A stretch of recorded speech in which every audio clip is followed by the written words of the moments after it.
Hey guys, here's part 2 to fixing Legend of Zelda Ocarina of Time save issue. Okay, here's my Ocarina of Time, I got the cover off. Here's my Ken Griffey game, I got the cover off. Notice how they both have a battery. They both have this chip, and you'll notice this chip is smaller over here. Okay? Well, the guy on Reddit said he changed this chip, and that fixed his save problem. Yeah, not the case. He absolutely, positively lied. Or he made it up before he even knew the facts. So, you ask, well, if this one is the memory, and you took this one out of the Zelda, how did you get this narrow one in here? And I'm glad you asked, because I want to show you.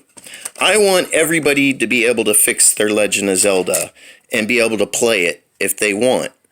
You should be able to do that.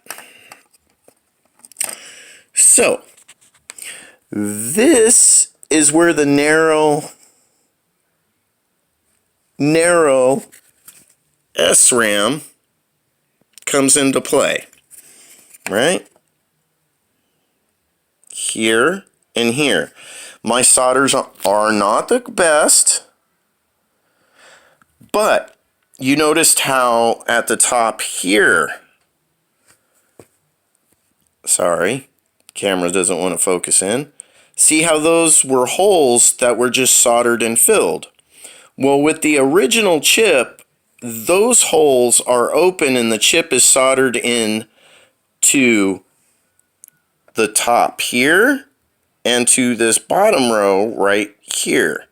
Now the narrower chip, to work in the Ocarina of Time, you have to unsolder these series of holes because they're plugged up since it uses a wide SRAM.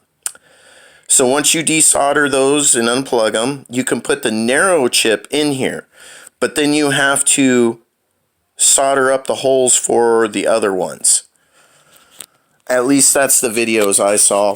Since it's using the narrow RAM, I don't think I had to do that, but I went ahead and I did that anyways. And since I don't like just destroying games, I went ahead and I put the bad memory chip back in the Ken Griffey game so we could still play the Ken Griffey game, but none of us are, big baseball game fans. So us needing to save a season or doing something like that, probably not going to happen. I went ahead and I tested the voltage on this battery. And again, it's simple.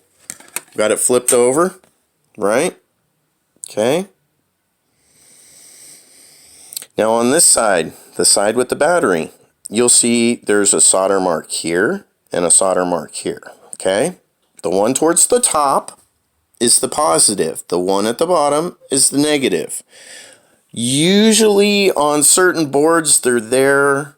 The memory cards for the N64, it's actually marked on the circuit board. Yeah, this one doesn't have it on either side, so no big deal. Test it here and here. And again, has to be over 3 volts. You have to use a digital voltmeter, and it'll actually give you a reading. If it's below that, then it won't function. Again, I wasn't too worried about low voltage battery on this card because I put the destructed memory RAM back in here to put this game back together so we could play it at least.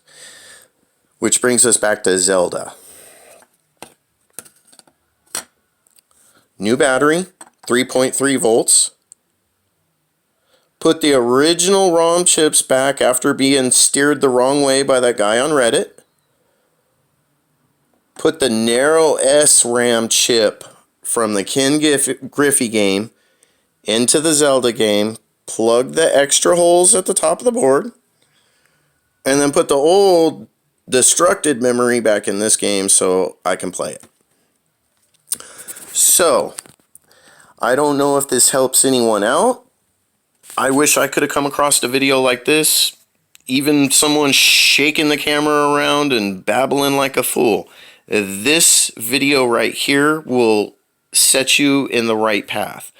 Now, if some of you say, well, I can't solder, I don't know how to do that, I need a bunch of tools. You can get simple tools, freaking Amazon, something like that. They don't cost a lot. You need a soldering iron, and the cheapest thing is probably some desoldering braid to remove the solder.